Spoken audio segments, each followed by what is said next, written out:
할렐루야. 귀한 찬양 감사합니다. 이런 찬양은 어려운 찬양입니다. 왜 어렵냐면 리듬을 타야 되기 때문에. 저는 리듬을 잘 타는데, 그렇죠? 우리 인생에도 리듬이 있습니다. 그렇죠? 리듬을 잘 타면 인생이 재밌지만 리듬을 잘 타지 못하면 불편하죠. 마음에 여유가 있어야 리듬이 타집니다. 내가 박자를 잘 알고 내 이 음정을 잘 알면 여유가 생겨서 찬양이 쉽습니다. 근데 내가 잘 박자를 놓치고 그리고 화음을 잘 모르면 버벅거리게 되죠. 인생에도 마찬가지입니다. 우리가 2026년도에 이제 하반기의 첫 주일 우리가 맥주 감사절을 예배를 드리면서 오늘 말씀을 시편 107편의 말씀을 고민하다가 선정했습니다. 최근에 제가 공부하는 게 있어서 그걸 하려다가 그래도 이게 나도 리듬을 좀 맞춰야 되겠구나 싶어서 리듬에 맞게 오늘 본문 말씀을 준비했습니다. 오늘 본문 말씀 시편 107편은 딱 보자마자 제5권이라고 되어 있죠. 시편은 총 5권으로 되어 있습니다. 1권서부터 5권까지 그 5권의 첫 번째가 107편인데 107편은 포로에서 우리가 나라를 잃어버리고 포로로 잡혀갔던 우리들이 모든 것이 회복되어져서 이 나라로 돌아와서 하나님께 영광의 예배를 드리는 그 첫 번째 이야기입니다. 그래서 그 배경으로 이 말씀이 준비되어졌는데 이 말씀은 지난 수요일 우리 7월 1일 첫 번째 말씀이기도 하고 오늘 우리 교구 예배 말씀이기도 합니다. 그러니까 오늘 본문 말씀은 우리가 몇 번? 총 3번 말씀을 보게 되니까 어쩌면 오늘 교구 예배 때는 훨씬 더 풍성한 토론이 있지 않을까 그런 생각을 갖게 됩니다. 오늘 말씀의 제목은 동서남북이라고 했는데 사실 주보가 좀 좁기 때문에 동서남북이라 했지만 제목은 동서남북에서 쏟아지는 은혜를 경험하라는 말씀이 제목입니다. 동서남북에서 쏟아지는 무엇을 경험하라? 은혜를 경험하라. 여러분 안에도 그런 은혜가 있기를 주님의 이름으로 바랍니다.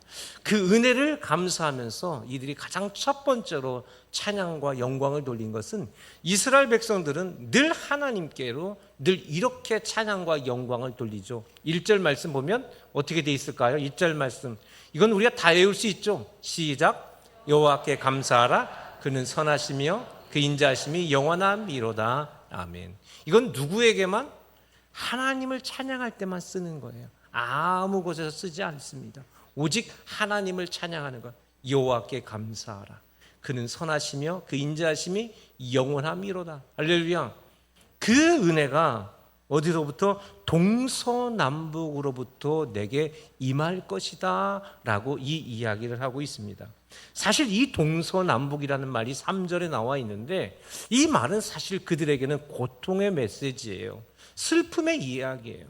나라를 잃어버렸어요. 근 100년 기간 동안 나라를 잃어버린 기간은 70년이지만 이 남쪽 기간만 그렇지 북쪽과 함께 따져버리면 그의 오랜 시간 근 200년 정도를 굉장히 불안한 우리가 알고 있는 디아스포라라는 말이 이때 시대에 만들어지는 슬픔과 고난의 시절이었습니다.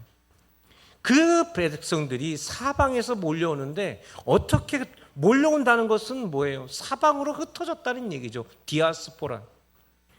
동쪽으로 해 뜨는 동쪽으로는 어떻게 흩어졌느냐면 제국의 심장부인 바빌론과 바사의 포로로 잡혀갔던 곳이었습니다.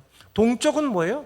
포로로 잡혀간 곳을 말하는 것이고 서쪽은 해가 지는 곳이죠. 당시 서쪽은 어디냐면 지중해 연안을 말한 이 섬 지역을 돌아다니 위로는 이 튀르키예와 또 그리스와 이런 곳, 또 남쪽 이곳 지방을 서쪽이라고 말하는데 이 서쪽에서는 이스라엘 백성들이 난민으로 살았어요. 보트 피플 그렇게 살았습니다. 그 불행한 슬픔의 이야기들. 또 북쪽은 어디 있냐면 이미 나라가 망한 북이스라엘 아수르와 그 지방에서 포로로 잡혀가고 흩어져서 살아가는 그 백성들의 슬픔의 이야기가 북쪽의 사연입니다. 남쪽은 오늘 말씀에 바다라고 되어 있는데 이 바다라고 부르는 남쪽은 애굽과 아프리카는 애굽과 이 에티오피아 이쪽 지방으로 도망갔던 그 사람들의 사연들, 그 이야기. 그래서 이 동서남북이라는 것은 뭐냐면 지금 이스라엘이라는 나라의 동쪽과 서쪽과 남쪽과 북쪽으로 흩어질 수밖에 없는 그 역사적 상황 속에서 그들이 뭐예요? 다시 회복하고 속량받았다, 구원받아서 돌아온다는 그 이야기를 이렇게 담고 있습니다. 하나님께로부터 멀어졌던 그 슬픔의 이야기가 어떻게 회복되었는지, 그리고 그 이야기가 오늘날 나에게 어떤 의미가 있는지 여러분 이 말씀을 통해서 은혜가 되기를 주님의 이름으로 바랍니다. 먼저 서쪽입니다. 서쪽은 광야라고 부르는 곳입니다. 4절부터 9절까지의 말씀인데요, 4절부터 먼저 5절 말씀을 제가 읽어드리면, 그들이 광야 사막길에서 방황하며 거주할 성읍을 찾지 못하고 줄이고 목이 말라 그들의 영혼이 그들 안에서 피곤하였도다 라고 되어 있습니다. 이들은 단순하게 길을 잃은 여행자들이 아니라 광야와 같은 삶을 살아가는 인생의 난민. 여러분, 난민이라는 게 얼마나 슬픈 처지입니까? 어떤 나라도 지켜주지 못하고 어느 곳에서도 정착할 수 없고 그 이름 자체가 사라져버린 그런 민족이 된 것이 바로 광야 백성들을 말합니다. 이들은 육체적으로만 지쳐 있는 것이 아니라 영혼까지도 완전히 파괴되어져 있는 그런 상황을 오늘 본문은 말하죠. 5절에 보면 그들의 영혼이 그들 안에서 피곤하였다 라고 이렇게 말씀하고 있습니다. 광야라는 곳은 어떤 곳입니까? 광야라는 것은 인간이 한계가 느껴지는 곳입니다. 절대로 거기에서는 사람이 살 수가 없는 곳입니다. 자기 스스로 거기서 벗어날 수가 없는 곳, 거기서 살아남을 수가 없는 것이 바로 광야를 의미합니다. 그런 광야에 머무르게 되었는데 그들이 이곳에서 여호와 하나님께 부르짖었다. 6절에 보면 이렇게 돼 있죠. 그의 그들이 근심 중에 여호와께 부르짖었다. 할렐루야. 오늘 말씀의 핵심 메시지는 부르짖음입니다. 하나님께 부르짖었다. 모든 걸 잃어버리고 도저히 어떻게 살 수 없는 그 속에서 여호와께 부르짖었을 때 그 이후에 보니까 그들의 고통에서 건지시고 또 바른 길로 인도하사 거주할 성읍에 이르게 하셨도다. 할렐루야. 하나님께서 우리의 길을 인도하셨다 이렇게 말씀하고 있는 것입니다. 그렇게 인도하시니까 그들의 입에서 하나님을 찬양하게 되죠. 8절과 9절 말씀은 우리 같이 읽어보겠습니다. 시작. 그를 찬송할지로다. 그가 사모하는 영혼에게 만족을 주시며 줄인 영혼에게 좋은 곳으로 채워주심이로다. 아멘. 그렇습니다. 인생의 광야를 지나본 사람은 하나님의 인도하심이 얼마나 귀한지 압니다. 삶에서 길을 잃어본 사람들은 내게 삶의 길을 인도하신 분이 얼마나 귀한지 모릅니다. 여러분, 우리에게 인생에도 광야가 있습니다. 인생의 광야란 뭐냐면 내가 길을 찾지 못할 때를 말합니다. 여러분, 사람들을 살아가다 보면 내가 경험이 많고 내가 모든 걸 잘한다 할지라도 앞이 보이지 않을 때가 있고요, 길이 보이지 않을 때가 있습니다. 내가 공부를 하고 있습니다. 학교에서 공부를 하고 있는데 공부를 하는데 길이 보이지 않는 거예요. 내가 이 공부를 해서 뭐 하는가? 나는 앞으로 어떤 길을 가야 되나? 우리 학생들 늘 막막하죠. 길만 보이면 공부하는 게 쉬울 텐데 공부할 때 절대 보이지 않는 게 뭡니까?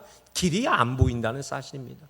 직장을 다닐 때도 마찬가지입니다. 내가 돈 버는 기계인가? 라는 생각이 들 때도 많습니다. 매일마다 왔다 갔다 하지만 내가 이게 돈을 벌고 있지만 내가 도대체 무엇을 위해서 돈을 벌고 있는가? 라는 것을 찾지 못할 때도 많습니다. 가정에서 아내가 있고 남편이 있고 자식이 있고 부모가 있지만 가정에서 내가 왜 들어오는지 모르는 경우도 있습니다. 나만 외톨이라고 생각될 때도 있습니다. 그게 바로 우리의 인생의 광야입니다. 시편은 우리의 인생의 광야에 있다면 이럴 때 가장 먼저 해야 될 것은 하나님께 부르짖으라. 할렐루야. 왜냐하면 길이 보이지 않는 게 아니라 내 영혼에 문제가 있다는 얘기예요. 내 심령에, 내 영혼에. 그래서 내 영혼에 하나님의 은혜가 내 속에 담겨져야 하기 때문에 누구를? 여호와 하나님을 부르짖어야 한다라고 말하고 있습니다. 하나님을 부르시는 자들에게 하나님께서 무엇을 보여주시는가? 길을 보여주시더라. 할렐루야. 혹시 여러분 가운데 앞길이 보이지 않는 분들, 막막한 분들, 답답한 분들이 있다면 이 시간 여러분 하나님을 부르짖는 여러분 될 수 있기를 주님의 이름으로 바랍니다. 이게 바로 서쪽이에요. 난민이죠. 두 번째는요, 10절에서 16절까지의 말씀인데 동쪽을 말합니다. 이미 말씀드린 대로 동쪽은 무엇인가? 10절만 한번 읽어볼까요? 시작. 곤고와 쇠사슬의 매임은 이스라엘 백성들이 나라를 잃어버렸어요. BC 722년경에는 북이스라엘이 아수르에 의해서 나라가 망했습니다.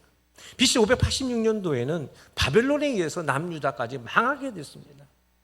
북이스라엘은 막 흩어져 버렸는데 이 정책이 얼마나 아주 무서운 정책이었는지 이곳 사람을 저곳 사람 이곳에서 막 흩어버렸지만 이 남쪽 유다에서 이 포로된 사람들이 다 잡혀가가지고 남의 나라에 가서 이름도 바뀌어지게 되고 자기 운명도 바뀌어지게 되고 자기 삶이 바뀌어지게 되고 가족들과 흩어지게 되는 그런 삶을 살아갈 수밖에 없는 그 고통의 날을 이렇게 표현하고 있습니다. 흑암과 사막의 그늘에 앉아서 곤고와 쇠사슬에 매여 있더라.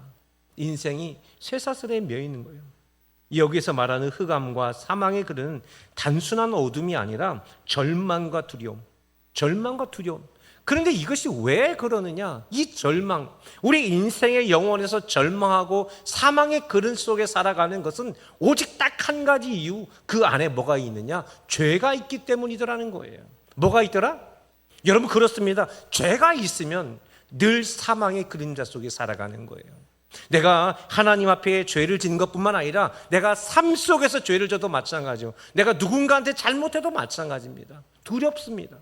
제가 어렸을 때 저는 집에서 큰아들이다 보니까 아버지가 대부분의 아버지가 해야 될 심부름을 저한테 맡겼어요. 근데 꼭 학교 가기 전에 꼭 무엇을 맡겼냐면 염소를 그 들판에다 메고 가는 일이 제 일이었습니다. 염소를, 새카만 흑염소죠. 그래가지고 그날도 제가 가방을 메고 학교를 가면서 염소를 끌고 가는데 이게 너무 귀찮으니까 단 한 번도 염소를 염소라 부르지 않고 염생이라 불렀어요.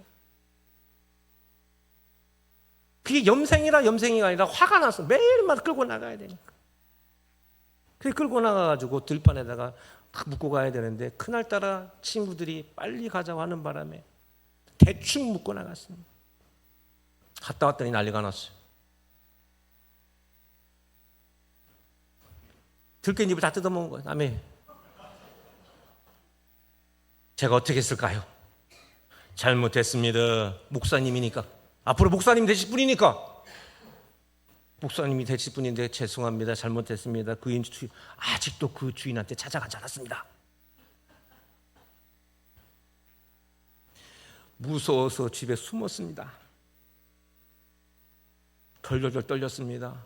세상에 나가지도 못하고 친구들 밖에서 노는데 장구야 나가지도 못했습니다. 왜요? 그 아저씨네 다시 누구네 밭인데 아니까. 대문 앞에서 서서 눈치만 보고 있는데 그 우리 집 바로 앞에 농사 짓는 우리 집안 어르신이 그러더라고요. 창구야, 예, 갔어. 세상에서 내 이 말이 제일 행복했습니다. 누가 갔다는 얘기요? 주인이 간 거죠. 살짝 가서 염소를 끌고 왔습니다. 아이고, 세상에 그 어린 나이 초등학교 국민학교 나이 때도 세상에 잘못하니까 말이죠. 그날 하루 종일 그날 지옥도 이런 지옥이 없더라고요. 죄를 지면 그렇더라고요. 그렇죠? 잘못하면 그렇더라고요. 그렇습니다. 그런데 오늘 말씀 11절에 보니까 이스라엘 백성들이 왜 이렇게 죄를 졌나? 그들의 죄는 뭐냐? 하나님의 말씀을 거역하는 것이더라. 이스라엘 백성들이 나라를 잃어버린 게 하나님 말씀에 불순종했기 때문에 그렇더라는 것입니다. 여러분, 죄의 대가는 무섭습니다. 용서는 은혜롭습니다. 용서만큼 기쁜 게 없습니다. 그러나 죄를 붙들고 있으면 고통스럽습니다. 그 죄로 말미암아 괴롭고 살아갈 수가 없는 것입니다. 그렇기 때문에 가장 먼저 기억해야 되는 건 뭐냐? 회개해야 된다는 것입니다. 13절, 14절에 보니까 이렇게 말씀하고 있죠. 13절, 14절 다 같이 읽어봅시다. 시작. 이에 그들이 그 환난 중에 여호와께 부르짖음에 그들의 고통에서 구원하시되 흑암과 사망의 그늘에서 인도하여 내시고 그들의 얼매의 맨줄을 끊으셨도다. 아멘. 그렇습니다. 하나님께서 부르짖는 자들에게 용서하시는 은혜가 있다는 사실들을 믿는 여러분 될 수 있기를 주님의 이름으로 바랍니다. 이어서 15절 16절은 제가 읽어드립니다. 여호와의 인자하심과 인생에 행하신 기적으로 말미암아 그를 찬송할지로다. 그가 논물을 깨뜨리시며 쇠빗장을 꺾으셨도다. 할렐루야. 여러분, 우리의 인생 앞에, 여러분 마음 앞에 괴로운 게 있습니까? 무거운 짐이 있습니까? 하나님께 기도하는데도 불구하고 마음속에 기쁨이 없습니까? 시편 107편의 말씀을 통해서 내가 지금 흑암의 사망의 그늘 안에 살아가고 있습니까?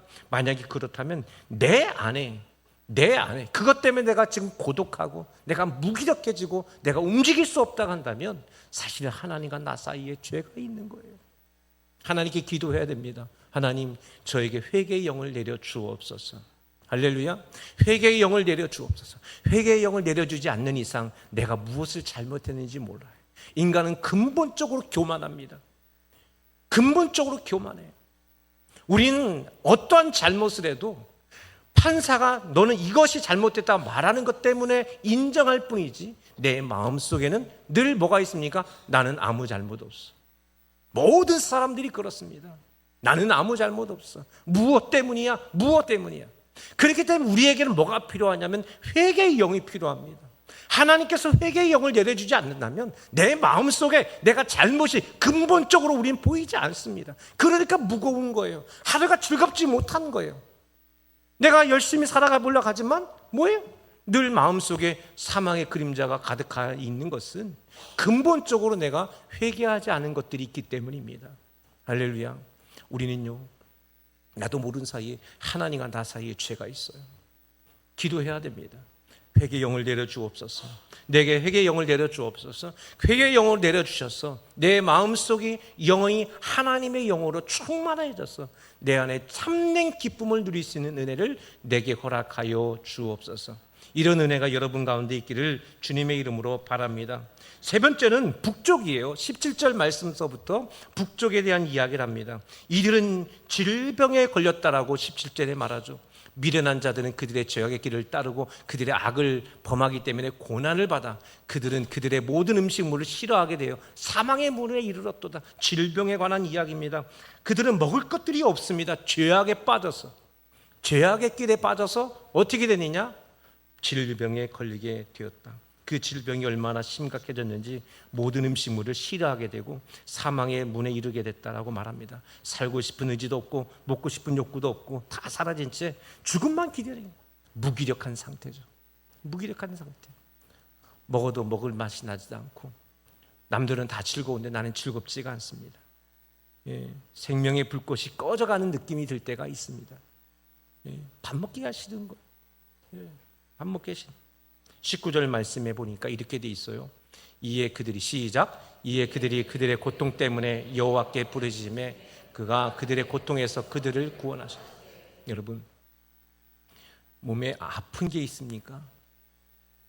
여러분, 아픈 곳이 있습니까? 아픈 곳이 있어요? 우리 성도님들은 하나도 안 아픕니까? 내가 알고 있는 사람은 몇 분만 해도 지금 알고 아픈 분들이 있는데 아픈 분들이 있습니까? 기도하세요. 할렐루야. 하나님께 부르짖으세요. 아픈 곳을 붙잡고 기도해야 됩니다. 왜냐하면 질병 때문에 내 마음이 무너지기 때문에 그래요. 질병 때문에. 여러분, 병원에 가서 낫습니다. 약을 먹고 낫습니다. 그러나 우리의 심령과 우리의 삶의 진취적인 능력은 어디서부터 오느냐? 하나님이 주시는 겁니다. 할렐루야. 여러분, 의사 선생님들이 가장 먼저 하는 얘기가 뭡니까? 스트레스 받지 마세요. 여러분, 스트레스가 왜 받습니까? 모든 질병은 스트레스부터 오는 거예요. 스트레스는 어디서 오는 겁니까? 내 마음속에서 오는 겁니다. 내 마음속에서. 놀랍게도 그래서 그 마음을 어떻게 해결해 주시냐면 20절 말씀이 이렇게 돼 있어요. 20절 시작. 그가 그의 말씀을 보내어 그들을 고치시고 위험한 지경에 건지시는 도다. 아멘. 무엇으로 고쳐주세요? 말씀으로. 무엇으로? 말씀으로. 여러분, 하나님께서 세상의 모든 것들을 창조하실 때 무엇으로 창조하셨나요? 말씀이요. 이 세상은 모든 것이 무엇으로 움직이냐면 말씀의 중력입니다. 뭐라고요? 말씀의 중력, 만유인력의 법칙이 아니라 말씀의 중력으로 이 세상이 움직이는 겁니다. 내 몸도 마찬가지입니다. 내 심령도 마찬가지입니다. 내가 건강하기 위해서는 뭐예요? 하나님의 말씀대로 살아가는 거예요. 병이 나으려면 의사 선생님 말대로 살아가야 되는 것처럼 우리가 영적인 질병에서 벗어나기 위해서는 하나님의 말씀대로 살아가는 큰 은혜가 있기를 주님의 이름으로 바랍니다. 그 질병에서 고쳐지게 되니까 세상이 이렇게 감사할 수가 없어요. 여러분, 감기만 걸려보세요. 꼼짝이 안 됩니다.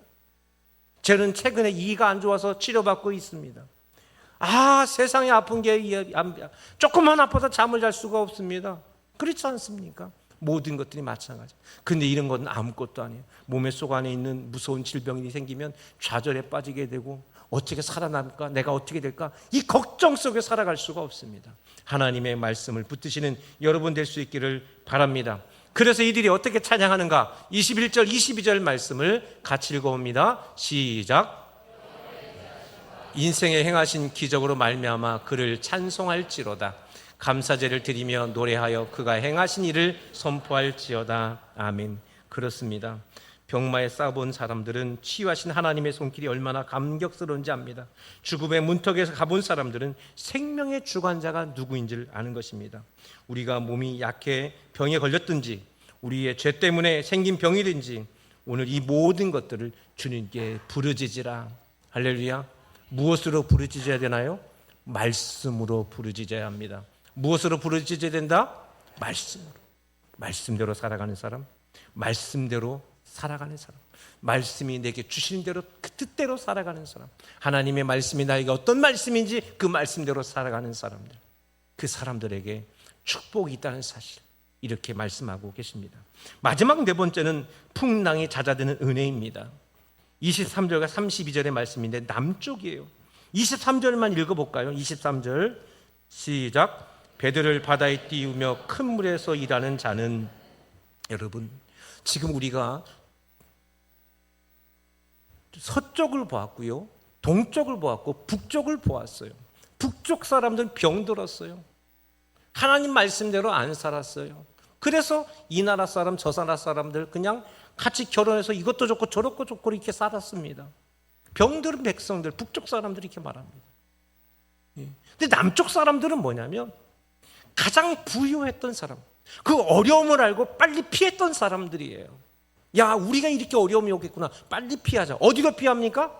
그들에게 가장 익숙했던 장소가 이집트, 애굽입니다. 이스라엘 백성은 역사적으로 애굽에서부터 올라왔습니다. 그러다 보니까 나중에 가서도 항상 어디를 의지하느냐? 애굽을 의지해요.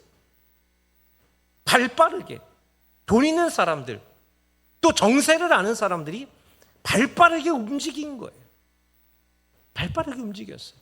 그런데 그 속에서 뭐가 일어나냐? 그것을 남쪽은 무엇으로 표현했냐면 바다로 표현했는데, 바다에는 뭐가 일어납니까? 엄청난 풍랑이 일어나는데 이 풍랑을 감당할 수 없겠더라는 거예요.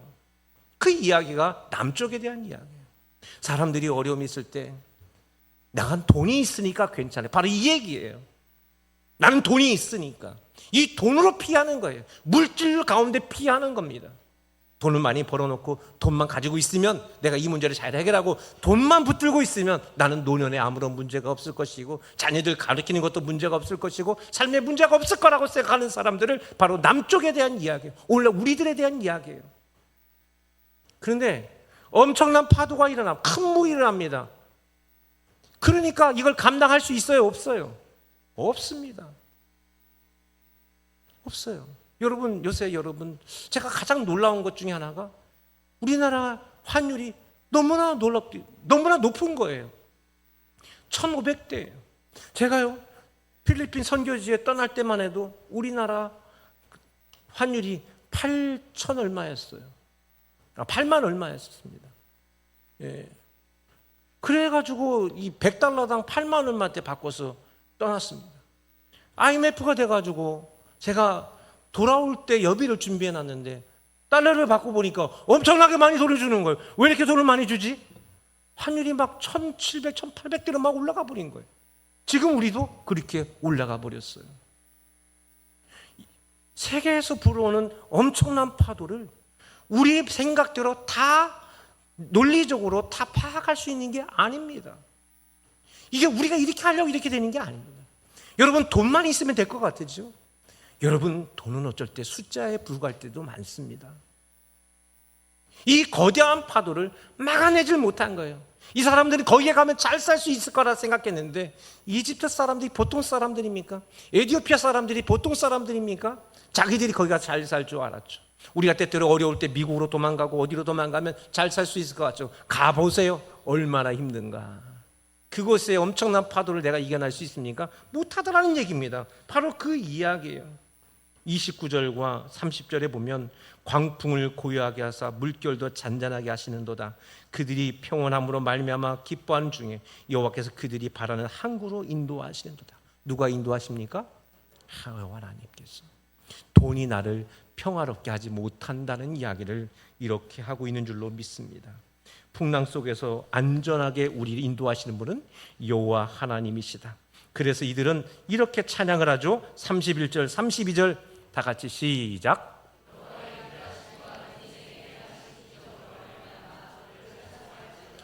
백성의 모임에서 그를 높이며 장로들의 자리에서 그를 찬송할지로다. 아멘. 그렇습니다. 예상치 못한 재정적인 결핍을 말하는 겁니다. 생각해보면 동서남북은 우리 모든 인생들을 말합니다. 자라오면서 공부를 하고 뭔가 꿈을 가지고 있는데 앞이 보이지 않아요. 또 살아가다 보면 내가 잘못돼가지고 내가 좀 꿈꾸고 나가다 보니까 잘 안 돼가지고 마음이 심란할 때가 있습니다. 그래, 마음이 심란해서도 나가보니까 내가 원칙을 지키지 못하고 내가 또 세상 사람 풍파 때문에 이렇게 따라가고 저렇게 따라가서 이것도 아니고 저렇게 아닌 인생. 마지막으로 붙은 것이 돈인데 돈이라도 붙들어 보려고 했더니 돈도 내 마음대로 되지 않더라. 예. 주식이 오늘은 이렇게 올라갔다가 내일은 그다음에 뚝 떨어졌다가 요새 그런다지요. 예. 그러겠지. 오늘 107편의 말씀은 이스라엘 백성들이 나라를 잃어버려서 그런 역사적 배경이기도 하지만 우리네 인생과도 같습니다. 어릴 때서 자라와서 나이가 먹어서 이 성인이 됐을 때까지의 우리의 모습이 오늘 본문의 말씀인 것입니다. 결론은 33절부터 마지막 절까지 결론의 이야기입니다. 이제 여러분들이 교구 예배 때 여러분들이 읽으실 텐데 결론은 이겁니다. 이 107편의 결론은 뭐냐면 하나님의 주권적인 역사. 뭐라고요? 하나님의 주권적인 역사. 우리의 인생은 누가 역사하시는가? 우리의 인생의 주권은 누구에게 있는가? 하나님께 있더라. 우리가 2026년 벌써 상반기가 끝났어요. 벌써 끝났어요. 이제 하반기가 시작되는 겁니다. 맥주 감사절은 첫 예물을 하나님께 드리는 거예요. 이제 후반기를 이렇게 시작하는 겁니다. 벌써 이렇게 시간이 빨리 갑니다. 나도 모르는 사이에. 그러나 중요한 건 뭐냐면 이 모든 것들, 내 인생, 이 모든 것이 주권이 누구에게 있느냐? 여호와 하나님께 있다. 할렐루야. 하반기를 시작하면서 하나님 제 인생을 지켜주시고 내가 하나님 말씀대로 살아가기 원합니다. 내 영을 붙들어 주옵시고 내 영이 새롭게 되길 원합니다. 세상은 돈에 대한 이야기로 가득합니다. 주식에 대한 이야기로 가득합니다. AI가 어떻다고 말합니다. 어디에 전쟁 아직도 나고 뭐가 어떻게 된답니다. 어디에 뭘 하면 더 잘 된답니다. 하나님, 이런 상황 속에서 내 마음을 온전히 붙들게 하옵소서. 우리가 하나님께 부르짖어야 됩니다. 어떻게 부르짖어야 될까요? 기도로 부르짖어야 됩니다. 찬송으로 부르짖어야 됩니다. 말씀으로 부르짖어야 됩니다. 할렐루야. 그렇다면 반드시 여러분들을 후반기에 승리의 길로 이끄시는 여호와 하나님의 축복을 맛보아하는 여러분 될 수 있게 될 줄로 믿습니다. 기도하겠습니다. 아버지 하나님, 감사함을 드립니다. 동서남북으로 우리에게 어려운 일들이 찾아옵니다. 그 어려운 것들이 내 스스로 이겨나갈 수 없을 만큼 두려운 것들이 우리의 인생들입니다. 우리가 자라서 이 자리까지 올 때까지 수많은 어려움들이 있는데 여전히 우리는 흔들리고 있고 무엇을 의지해야 될지 모를 때가 많습니다. 이럴 때 우리가 여호와 하나님께 부르짖고 기도로 부르짖고 찬송으로 부르짖고 말씀으로 부르짖어서 예배로 부르짖어서 우리의 길을 인도하신 여호와 하나님의 축복을 받고 동서남북에서 흘러넘치는 쏟아지는 은혜를 경험하는 소망의 모든 가족들 되게 하여 주옵소서. 우리 주님 예수님 이름으로 기도드립니다. 아멘.